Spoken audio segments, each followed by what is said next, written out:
Bem-vindo ao podcast Casa Viva, Mensagens para a Vida. Você ouvirá agora uma mensagem do nosso pastor Daniel Ventura. Deus o abençoe e fale ao seu coração.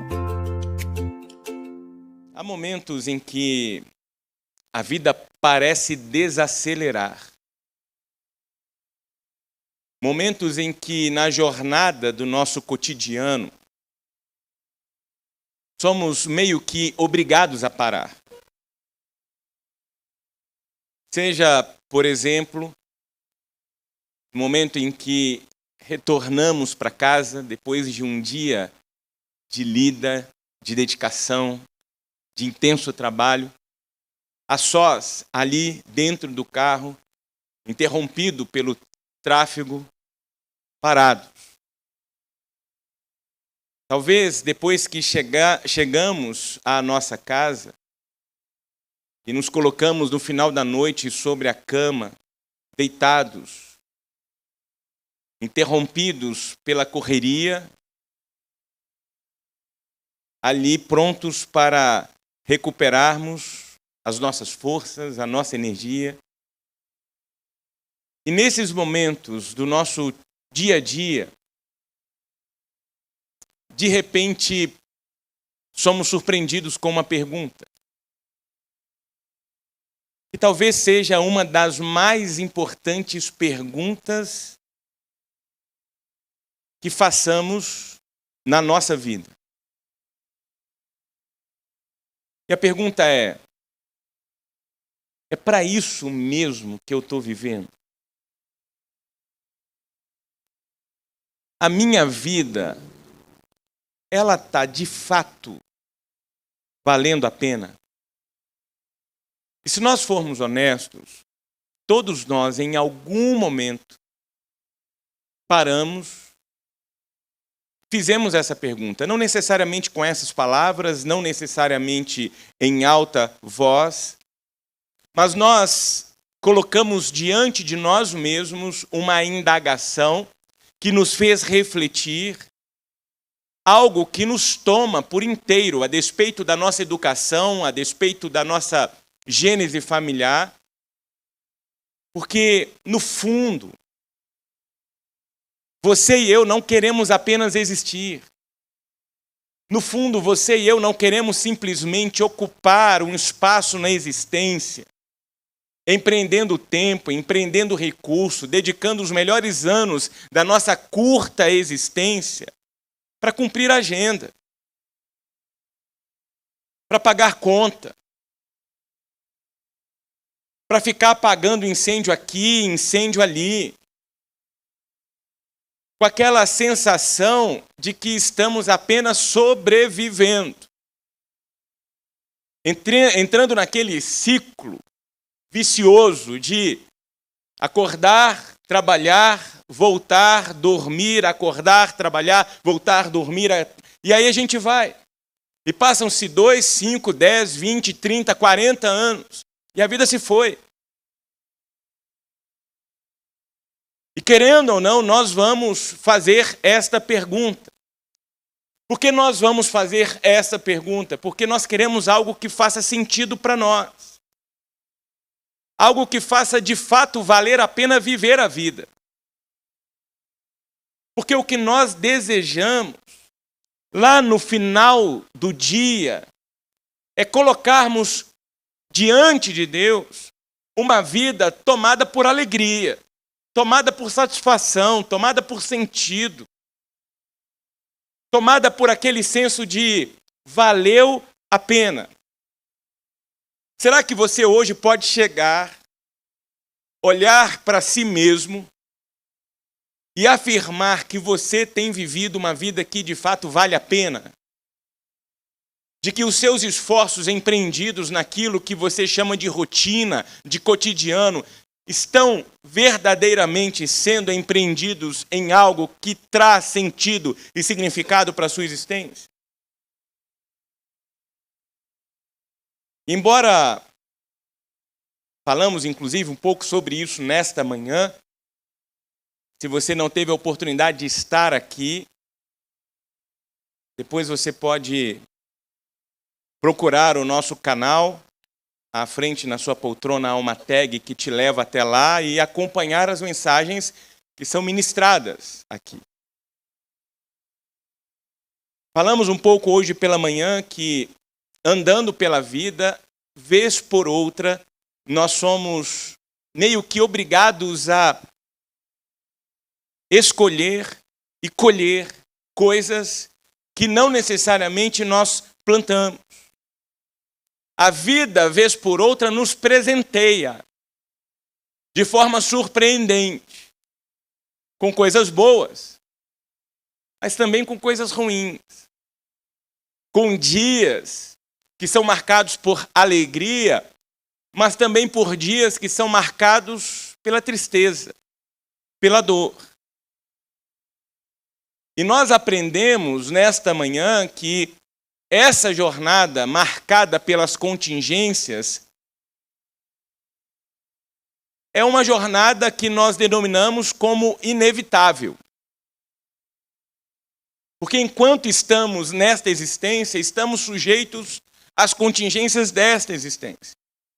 Então vamos sim ser esbarrados por situações e circunstâncias que nós não pedimos. O grande ponto aqui é a maneira como a gente reage à vida. Porque se nós não podemos necessariamente escolher como a vida ela se apresenta a nós, por outro lado, nós podemos sim definir como nós vamos reagir à vida. E a forma como nós reagimos à vida passa por nossas decisões, por nossas escolhas. E é exatamente isso que Jesus Cristo vai contar aí no Evangelho de Mateus, capítulo 13, a partir do verso de número 44, que leio, e convido você a acompanhar a leitura, seja através aí da sua Bíblia ou do texto projetado. A partir do verso de número 44, palavras do Senhor Jesus, Evangelho de Mateus, capítulo 13, a partir do verso 44. Ele diz: o reino dos céus é como um tesouro escondido em um campo. Certo homem, tendo-o encontrado, escondeu-o de novo, e então, cheio de alegria, foi, vendeu tudo o que tinha e comprou aquele campo. O reino dos céus também é como um negociante que procura pérolas preciosas. Encontrando uma pérola de grande valor, foi, vendeu tudo o que tinha e a comprou. Essa é uma parábola, é uma história contada por Jesus no seu ministério.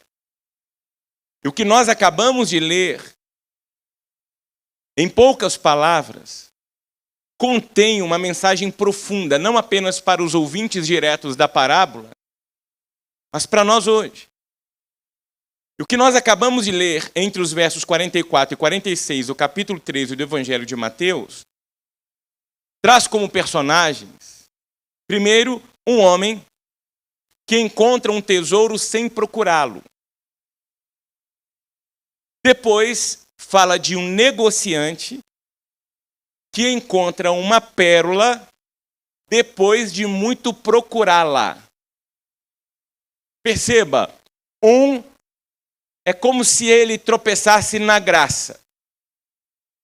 O outro, ele se empenha em encontrar essa graça. Tanto o homem quanto o negociante, ambos chegam à mesma conclusão. E qual é a conclusão? Eles encontraram algo de tamanho valor que tudo na sua existência precisou ser reorganizado. Aquilo que foi alcançado, seja por uma procura intencional ou não, foi capaz de ressignificar a existência desses dois homens.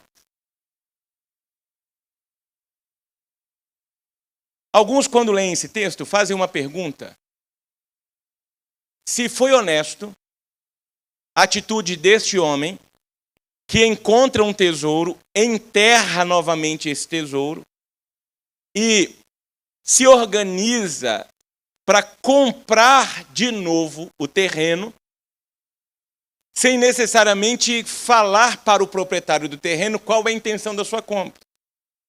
Por quê? Porque ele descobre algo precioso debaixo daquela terra e arruma um jeito de comprar aquela terra sem necessariamente abrir o jogo para com o atual proprietário. Alguns, quando olham para essa parábola, têm o seu coração tomado imediatamente por essa pergunta, uma pergunta compreensível, mas não é necessariamente a pergunta que a parábola deseja responder.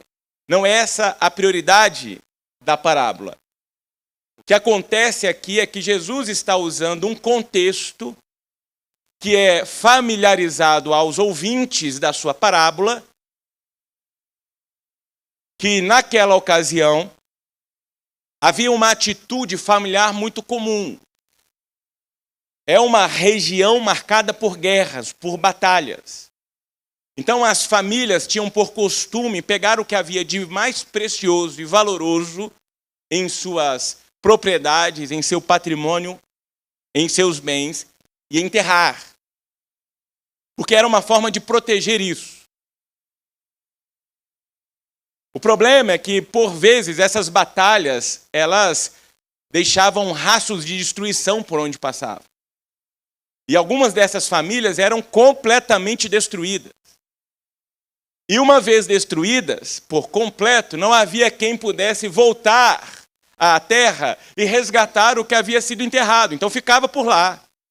Até que um dia, alguém, passando pela terra, mexendo com a terra, teria a sorte de encontrar.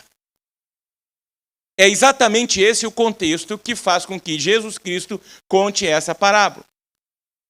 Por isso que nós temos que tomar muito cuidado quando nós lemos a palavra de Deus, porque especialmente as parábolas, que são histórias e que possuem uma natureza contextual, elas não podem ser lidas e interpretadas pelos seus periféricos, pelas suas bordas. Elas precisam ser lidas, entendidas e compreendidas a partir do seu ponto central. E o ponto central desta parábola contada por Cristo Jesus é: quando alguém descobre o valor do reino de Deus, que aqui é simbolizado pela pérola, quando alguém encontra o reino de Deus, tudo na sua vida e na sua existência precisa ser reorganizado. E eu sei que quando a gente fala de reino de Deus e junta com esse contexto de ser encontrado, naturalmente alguns corações podem ser tomados pela pergunta: mas espera aí, se Jesus Cristo está fazendo referência ao reino de Deus, utilizando dentro de um contexto em que as coisas preciosas eram enterradas, como que fica a palavra do apóstolo Paulo ao afirmar que a salvação é pela graça? Como que eu lido com isso? Quer dizer que eu preciso vender algo para comprar a salvação? E eu sei que essa é uma mensagem que encontra respaldo em muitos púlpitos por aí. Mas não é a mensagem da palavra de Deus, do Evangelho de Cristo Jesus. Porque o que o Senhor está fazendo aqui não é descrevendo o preço da salvação, mas mostrando para nós a resposta de quem finalmente percebeu o valor daquilo que encontrou. Opa, eu encontrei algo tão precioso que isso fez com que eu tomasse atitudes que reorganizaram a minha existência. Porque pensa comigo, ninguém entrega tudo se não é obrigado. E o texto nos mostra aqui que a entrega é realizada exatamente porque o que foi encontrado é infinitamente melhor. O texto diz que aquele homem fez isso porque o seu coração foi tomado de alegria. E aí a gente vai aplicar isso e trazer isso para a exata definição que a parábola se propõe: reino de Deus. Porque reino de Deus é exatamente isso. Nós não podemos ficar imaginando que reino de Deus é um lugar futuro. De que reino de Deus é quando somente partirmos desta realidade. Ou outros, de modo ainda um pouco mais simplista, reduzir reino de Deus a uma religião. Reino de Deus tem outro sentido nas Sagradas Escrituras. Reino de Deus é o governo de Deus sobre a minha vida. Reino de Deus é o governo de Deus sobre a minha existência. Reino de Deus é quando Deus deixa de ser uma ideia distante e se torna o centro da minha existência. E quem enxerga essa realidade, quem encontra e se apossa verdadeiramente do reino de Deus, nunca mais vive da mesma maneira. É isso que Jesus está falando aqui. É sobre isso que a parábola está nos conduzindo nesta noite a refletir. Uma vida vale a pena quando reconhece o valor supremo do reino de Deus e reorganiza tudo a partir dessa descoberta. Isso não tem a ver com a placa Igreja Batista, isso não tem a ver com a placa Igreja Presbiteriana, isso não tem a ver com a placa Igreja Católica, está acima disso. O que o Senhor Jesus Cristo inaugura é um novo e vivo caminho que nos coloca diante do reino de Deus, e o reino de Deus é maior do que a igreja institucional. E nós precisamos lembrar disso. Jesus Cristo não inaugurou uma igreja institucional. Jesus Cristo veio sinalizar sobre a face da terra o reino do Pai. E nós estamos envolvidos com isso. Nós estamos envolvidos com o reino de Deus. Nós temos uma placa por uma situação organizacional, apenas. Mas nós fazemos parte da igreja invisível.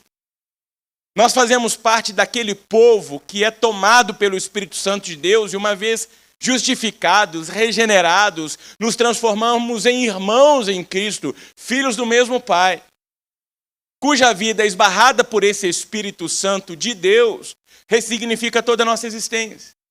E por isso, e com base nisso, eu quero fazer 4 movimentos com você a partir de agora, nos conduzindo a não apenas refletir sobre o conceito adequado de reino, mas incorporar isso às nossas vidas para que, de fato, as nossas vidas elas possam encontrar sentido. E o primeiro movimento é este.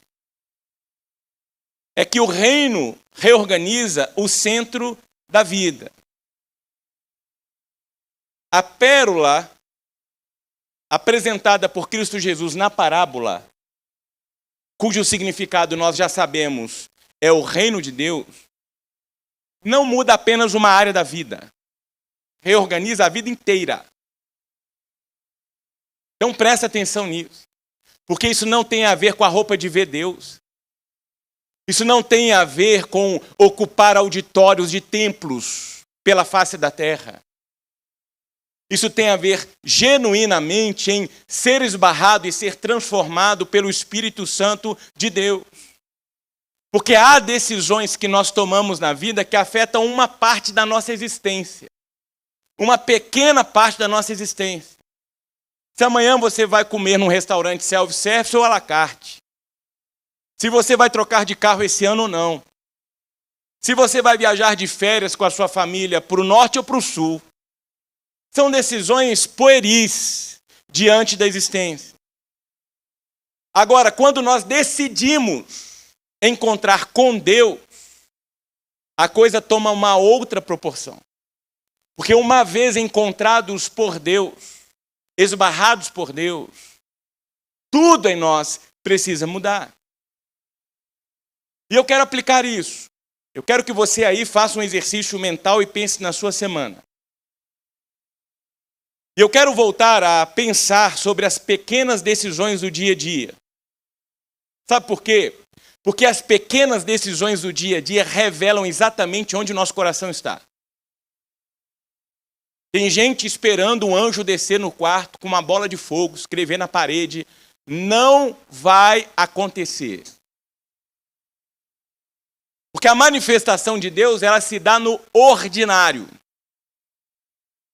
A contemplação do cuidado, da presença, do favor, do amor, do poder de Deus se dá no ordinário. Porque é no ordinário que nós vamos revelar se Deus está de fato na nossa vida ou não, se Deus governa de fato o nosso coração ou não. Quer ver? Na forma como você trata seu cônjuge. na forma como você reage ao seu cotidiano familiar, depois de um dia exaustivo, quando o seu corpo está cansado, fadigado. A forma como você age, a forma como você reage, revela o conteúdo do seu coração. A forma como, por exemplo, você age e reage quando alguém se atreve a te contrariar. Quando as coisas não acontecem exatamente como você quer que aconteça.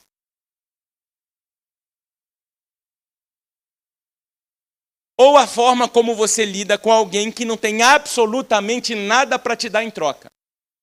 Porque nós sabemos, muitas das nossas relações, elas são meio que relações parasitas.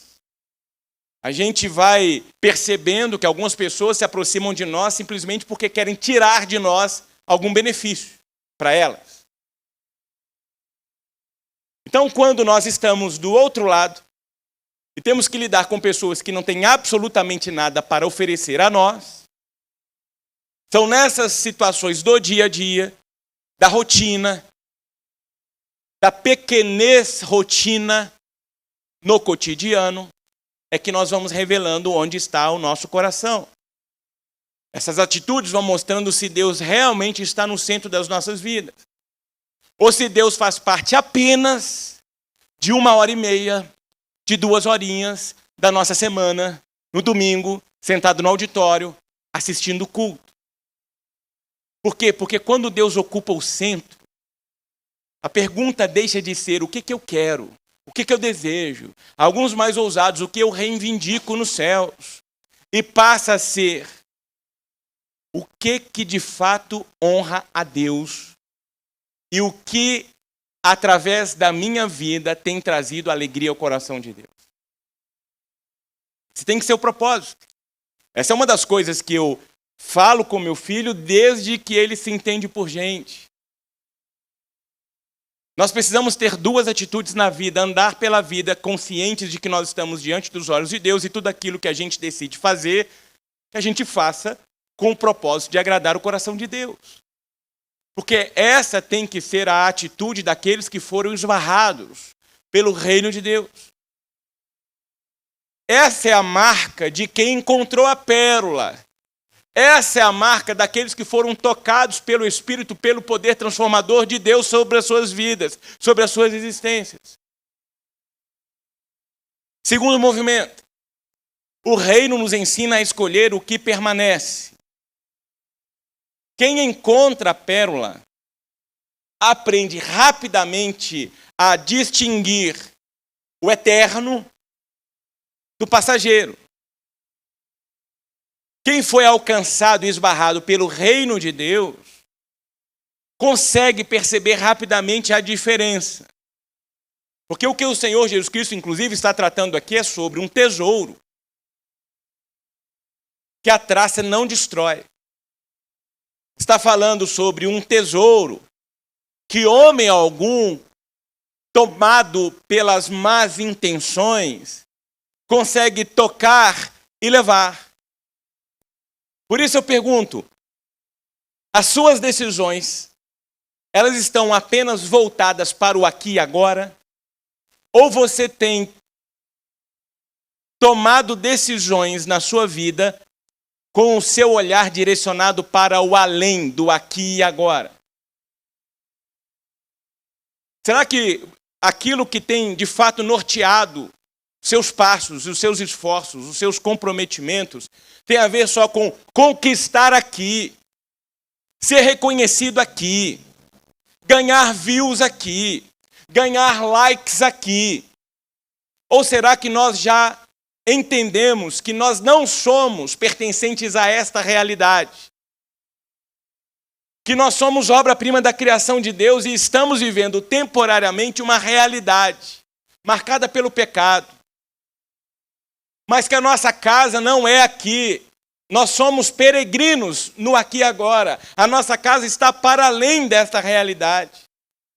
Será que nós entendemos que muito do que decidimos aqui define para onde nós vamos para além do aqui? Será que nós estamos nos lembrando disso? Porque precisamos.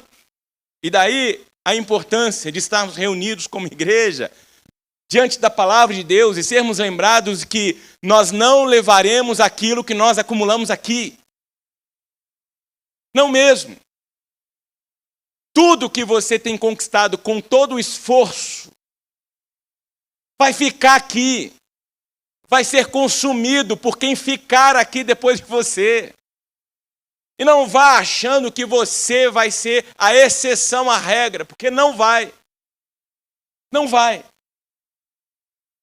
Eu gosto, quando trato desse assunto, de trazer como uma ilustração cabal um evento que já contei e reconto, pedindo licença àqueles que já ouviram, porque nos alcançou como casal. Vocês vão se lembrar muito bem que há alguns anos houve um trágico evento na aviação brasileira, quando, na tentativa de pouso de uma aeronave de uma companhia brasileira no aeroporto de Congonhas, quando o piloto percebeu que não seria capaz de parar a aeronave em tempo, ele tenta arremeter a aeronave e colide contra o prédio da própria companhia.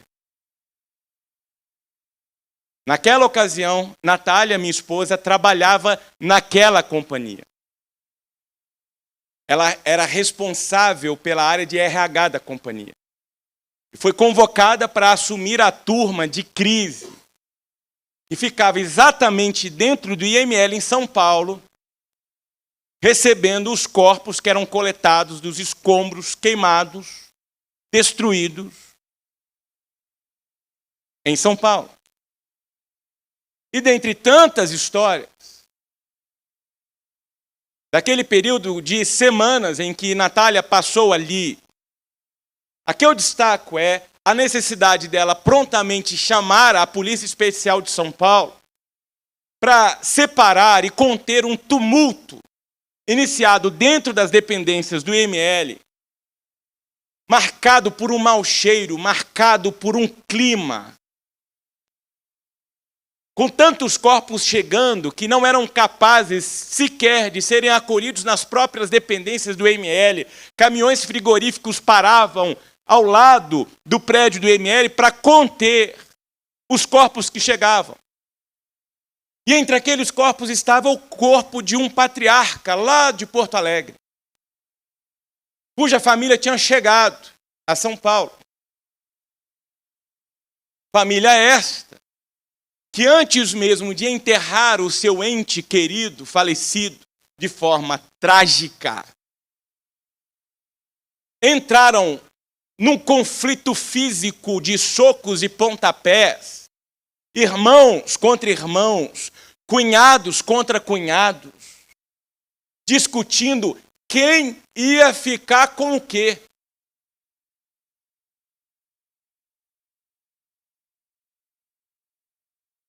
Essa é uma história nossa, do nosso cotidiano, que naquela ocasião fez parte de uma família do sul do Brasil, mas que se repete em toda a nossa existência. Por isso a palavra do Senhor Jesus Cristo aqui, fazer questão de apontar para nós que existe uma realidade que não pode ser tocada pelo tempo. Uma realidade que não pode ser influenciada pela mão humana. Por isso eu pergunto, as suas decisões hoje estão voltadas apenas para o aqui e agora? Ou as suas decisões estão também sendo motivadas e têm colocado o seu olhar, antes de tudo, na eternidade? Porque o que você planta aqui, você há de colher do lado de lá. E quando eu estou falando sobre um plantio aqui que é colhido do lado de lá, eu estou falando exatamente sobre uma decisão de vida. Ou eu deixo Deus participar da minha existência, ou eu tomo a prerrogativa de conduzir a minha história. Não existe meio termo. Grava isso. A sua reputação depende daquilo que as pessoas dizem sobre você. Reputação. Agora, integridade tem a ver com aquilo que você é diante dos olhos de Deus. E o que define o seu caminho para além dessa existência não é a sua reputação, é a sua integridade. E quando nós vamos para as Sagradas Escrituras, nós veremos exemplos de pessoas como José. José teve a sua reputação comprometida. Ele perde a sua reputação sem ter feito nada. Uma mulher decidiu destruir a vida dele. A sua reputação foi destruída. Mas ele fez questão de preservar a sua integridade. Porque ele preservou a sua integridade, Deus o honrou. O próprio Filho de Deus, Jesus Cristo. Jesus foi crucificado. E foi crucificado com uma reputação cuspida. Espera aí, se você é mesmo quem diz ser, desce daí. Você não é o bonitão? Faça alguma coisa. Alguém passando à distância naquele dia, olhando para o Calvário, diria o seguinte: olha, 3 pilantras, 3 vagabundos, 3 ladrões, estão lá presos porque mereceram. Só que havia um ali que não fez absolutamente nada para estar ali. Mas teve a sua reputação destruída. Mas até o seu último fôlego ele fez questão de manter íntegra a sua fidelidade ao seu pai. A ponto de, horas antes de ser capturado, açoitado, crucificado e morto, ele dizer: pai, faça a tua vontade. Que o meu desejo é ser íntegro à tua vontade. Eu quero honrar o teu coração. Que no final, gente, guarda isso. Nós não levaremos aquilo que nós acumulamos. Nós levaremos daqui aquilo que nós nos tornamos. Eu vou repetir. Você não levará daqui aquilo que você acumulou aqui. Você levará daqui aquilo que você se tornou enquanto você passou por aqui. Terceiro, o reino nos liberta de viver só para nós mesmos. Por quê? Porque o reino de Deus não é individualista. O reino de Deus é marcado, inclusive, por uma oração deixada pelo próprio Senhor Jesus a nós. Uma oração que foi intitulada como Pai Nosso. Porque o Pai é nosso. O pão é nosso. E por que o Pai é nosso? Por que o pão é nosso? Porque aquele que foi esbarrado pelo reino de Deus, ele aprende a deixar de viver para si. Ele foi transformado. A percepção dele da existência muda. Isso vai sendo revelado nas suas atitudes. No trânsito. Na casa. No trabalho. Na igreja. Eu começo a olhar para um todo. Eu deixo de ser ensimesmado. Porque tem uma turma que é tomada pela síndrome da holofotite. Qual que é a síndrome da holofotite? Que é um holofote celestial sobre si mesmo. É como pessoas que esqueceram que o nosso sistema é heliocentro. Tem gente que se acha o centro do universo. Tudo tem que girar ao redor dele.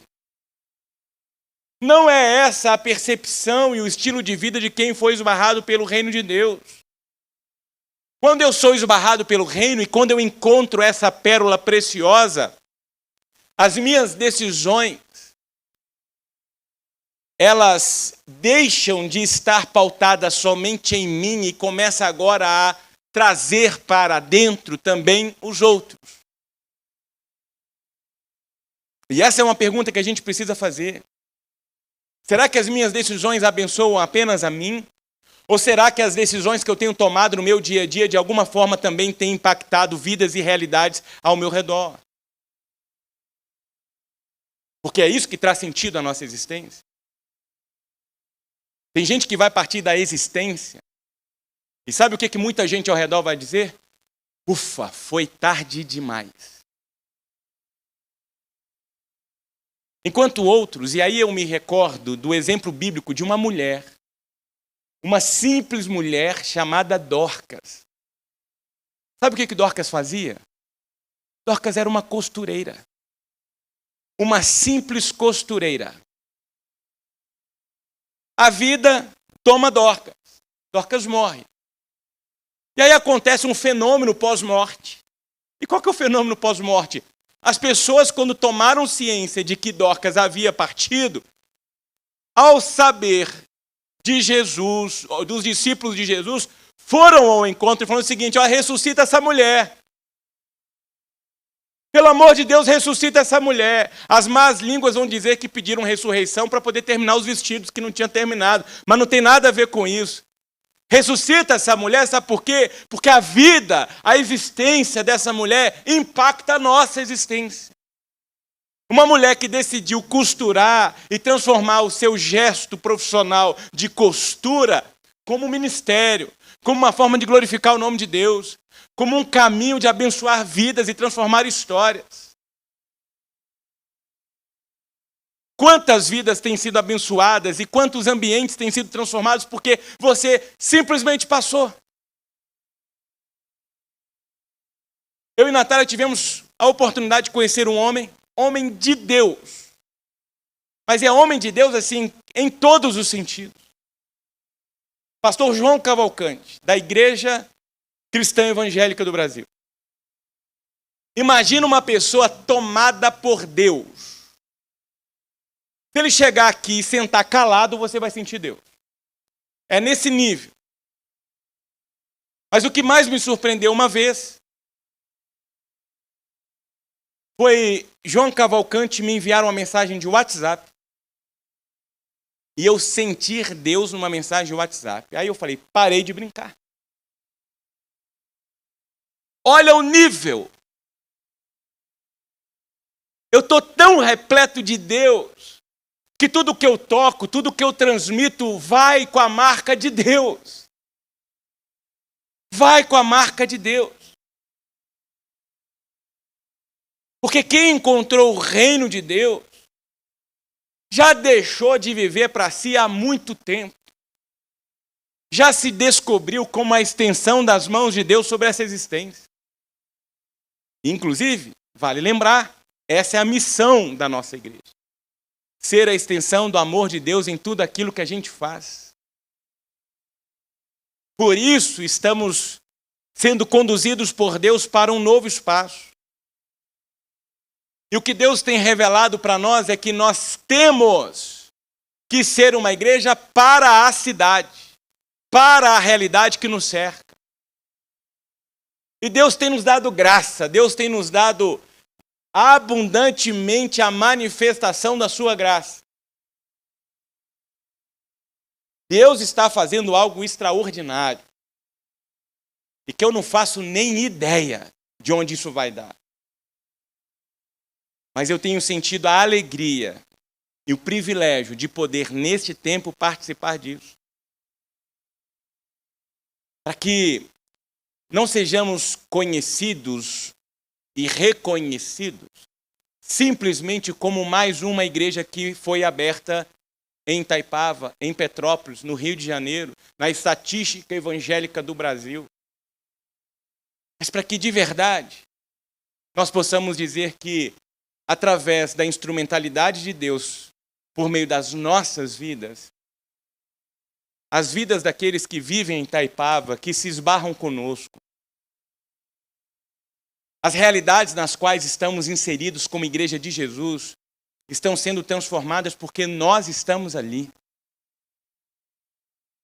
É isso.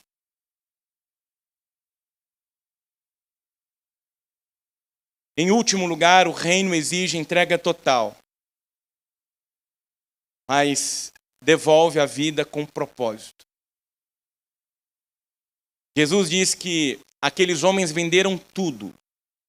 Já aprendemos que não para comprar a salvação, mas porque eles descobriram algo infinitamente mais valioso. De fato, ninguém precisa ser convencido a abandonar um brinquedo quebrado que está na sua mão, se tem diante de si um tesouro cujo valor é inimaginável. Por isso que a pergunta continua sendo: o que você ainda não conseguiu entregar a Deus? O que você ainda tem carregado na sua existência? Que brinquedo envelhecido pelo tempo tem ainda tomado espaço na sua existência? Talvez uma mágoa, talvez um medo, talvez uma ambição, talvez um controle ou uma tentativa de controle que jamais deveria tomar espaço no seu coração. Mas está aí, você está carregando isso há meses, há anos, perdendo a oportunidade, porque ainda está com isso retido nas suas mãos, de ter algo extremamente mais valioso. E lembre-se, não é tolo aquele que abre mão do que não pode reter para então tomar aquilo que não pode perder. E nós precisamos tomar uma decisão. Se vamos continuar tentando controlar o incontrolável, segurar aquilo que nós não conseguimos reter, sequer a nossa existência a gente consegue reter. Sendo que há diante de nós uma proposta do eterno, do sublime, do transcendente, do extraordinário. Está aí, disponível, gratuitamente, a nós. O que a gente precisa fazer? Simplesmente abrir mão. Entregar o que está nas nossas mãos para pegar aquilo que Deus deseja colocar diante de nós, na nossa vida. E aqui há um paradoxo maravilhoso. Por quê? Porque para pegar o que está sendo oferecido, você tem que abrir mão de tudo que está na sua mão. Ou seja, a pérola custa tudo. Só que qual que é o paradoxo? Quem pode ter a pérola? Qualquer um. Como assim? É qualquer um. Por quê? Porque o propósito de Deus não é empobrecer ninguém. Não é esse o plano de Deus. Deus está querendo você por completo, a sua vida, a sua história, o seu coração, as suas decisões, a sua existência. Ah, mas o que é que Deus vai fazer com isso? Aqui vem o extraordinário de Deus. Deus vai te devolver. Ah, peraí, deixa eu entender. Deus pede tudo e depois ele devolve? É. Só que quando Deus devolve, ele devolve com um novo dono. Quando Deus devolve, ele devolve com um novo propósito. Quando Deus devolve, ele devolve com um novo significado, com uma nova direção. Então você pega o seu coração e diz assim: Deus está aqui. Sabe o que Deus faz? Ele devolve agora um novo coração. Você pega a sua existência, coloca na mão de Deus e Deus devolve. Agora, marcado com propósito, com sentido, com significado. Você entrega a sua família e Deus devolve exatamente a sua família. Só que agora marcada pela graça. Você pega o seu trabalho, entrega para Deus e Deus devolve o seu trabalho. Agora, potencializado com uma mente marcada pela mente de Cristo Jesus. Ou seja, você entrega a sua história, mas a sua história continua. Mas agora a sua história não está rendida e detida pela sua mão. Agora a sua história está nas mãos de Deus, que vai conduzi-la de acordo com a sua boa, perfeita e agradável vontade. Por isso que eu volto à pergunta que eu fiz no início. E seja honesto e honesta em responder para si mesmo: a sua vida tem de fato valido a pena? A sua vida tem de fato valido a pena? Talvez hoje, diante dessa pergunta, você descubra que não está faltando esforço. Você está empreendendo esforço. Você está acordando cedo. Você está entregando os melhores dias da sua vida. a sua energia. Não está faltando esforço, está faltando alinhamento. Por quê? Porque, por exemplo, é possível você falar com Deus, ler a Bíblia, a palavra de Deus, postar versículos sobre Deus e ainda assim não ter a sua vida governada por Deus. É completamente diferente. E o que Jesus veio mostrar para nós essa noite é que o reino de Deus é um tesouro. E quem encontra esse tesouro não perde a vida. Quem encontra esse tesouro, na verdade, encontra a verdadeira vida. Por isso que a nossa entrega, ela não nasce do medo. A nossa entrega, ela nasce da graça de Deus.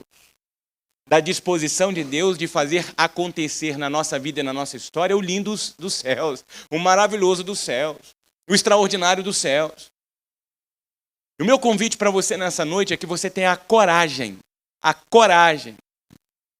de colocar nas mãos de Deus aquilo que ainda tem dominado o seu coração. Você tem essa coragem? Você está disposto e disposta a fazer isso? Agora, com seu coração conectado ao coração de Deus, pegar aquilo que está te dominando, está sugando os seus tempos, os seus dias, as suas forças, o melhor da sua existência e colocar diante de Deus. Que uma vez decidido fazer isso, com coragem, com ousadia, com fé, você vai descobrir por que vale a pena viver para Deus. Aí você vai descobrir por que vale a pena viver para o reino de Deus. Por que vale a pena viver uma vida cujo tesouro maior tem nome? É Jesus. É Jesus na sua vida, é Jesus no seu coração, é Jesus na sua casa, na sua família, no seu casamento, sobre a vida dos seus filhos. É Jesus nas suas idas e nas suas voltas. É Jesus na sua rotina. É você andar, é você fazer, é você falar, é você planejar, mas agora, tendo como ponto central a pessoa de Cristo Jesus. Porque do contrário, nós temos a tendência de entrar num fenômeno que a Natália chama da filosofia da cadeira de balanço, ou a síndrome da cadeira de balanço. Qual é a síndrome da cadeira de balanço? É que você está ali balançando, se movimentando. Aí quando você olha, você não saiu do lugar. Tem gente que está assim, há anos, se movimentando, se desgastando, se entregando. E quando olha, quando percebe, está no mesmo lugar. Não avançou, não mudou, não transformou. Não há nada de novo, de inédito, de extraordinário. Por quê? Porque continua tentando guiar a vida a partir das suas próprias mãos. Então eu quero dar a você a oportunidade agora de olhar para dentro de si mesmo e descobrir o que precisa ser entregue nas mãos de Deus hoje. Hoje. Talvez uma decisão, talvez um sentimento, talvez o seu próprio coração, a sua existência, a sua casa, suas forças, suas competências. Entendendo que Deus não quer tirar isso de você. Deus quer devolver isso aperfeiçoado a você. Para que faça sentido aquilo que você está fazendo. Para que a sua vida, então, tome um significado que não apenas se restringe a essa realidade do aqui e agora, mas que transcenda este tempo e alcance a eternidade. Quem tem que decidir fazer isso ou não é você. Por isso, o tema: decisões que fazem a vida valer a pena. Eu quero orar por você, eu quero orar com você, mas antes eu queria dar a você a oportunidade de responder àquilo que Deus falou com você nessa noite. Então aí onde você se encontra, feche os seus olhos para que você tenha a oportunidade de olhar para dentro de si, ao mesmo tempo se conectar com Deus. Falar com Deus. Responder a Deus. Talvez ter a oportunidade de entregar aquilo que ainda está nas suas mãos. Aquilo que você ainda tem tentado controlar. Nesse gesto de fé, de confiança, estende a sua mão, entrega nas mãos de Deus, dizendo: Deus, eu confio no Senhor. Eu confio que os planos que o Senhor tem para mim são planos de paz, de alegria, planos que dão sentido à minha existência, que alcança a minha casa, meu casamento, meus filhos, que transborda no meu ambiente de trabalho.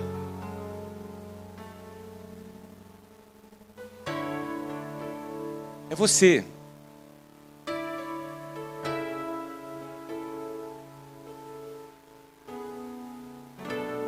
Deus, nós clamamos para que o Senhor abra os nossos olhos para vermos o real valor do Teu reino. E mostra-nos, ó Deus, por meio do Teu Espírito Santo, aquilo que tem ocupado o centro da nossa existência. Aquilo que tem sido alcançado pelos nossos melhores esforços, pelos melhores anos da nossa vida. Ensina-nos a entregar tudo ao Senhor. Não por medo, mas porque já fomos alcançados pela Tua graça. Porque o ato maior de entrega já foi feito. O Senhor se entregou em nosso favor. O Senhor se fez um como nós. Andou entre nós. Sofreu entre nós. Foi morto por nós. E ainda assim, o Senhor nos ama. Ainda assim, o Senhor se dispõe a acolher aquilo que entregamos e nos devolver aperfeiçoado. Por isso, Deus, que as nossas decisões possam revelar genuinamente que nós pertencemos ao Senhor. E se há necessidade nesta noite de alguém entregar o seu coração por completo ao Senhor, que o Senhor tome e, ao devolver, entregue uma nova vida, entregue uma nova mente, marcada por novas posturas, por novas decisões, que não tem mais a ver apenas consigo mesmo, mas com as pessoas com as quais convivem e com os ambientes nos quais trafegam. Para que nós possamos então ser transformados na extensão das suas mãos sobre essa existência. Esse é o desejo do nosso coração. Essa é a nossa oração. Fazemos no santo, no glorioso e no poderoso nome de Jesus. Aquele que era, aquele que é é aquele que sempre há de ser teu filho, o teu glorioso, amado e poderoso Filho. A Ele seja a honra, a Ele seja a glória, hoje e para todo sempre. Amém e amém.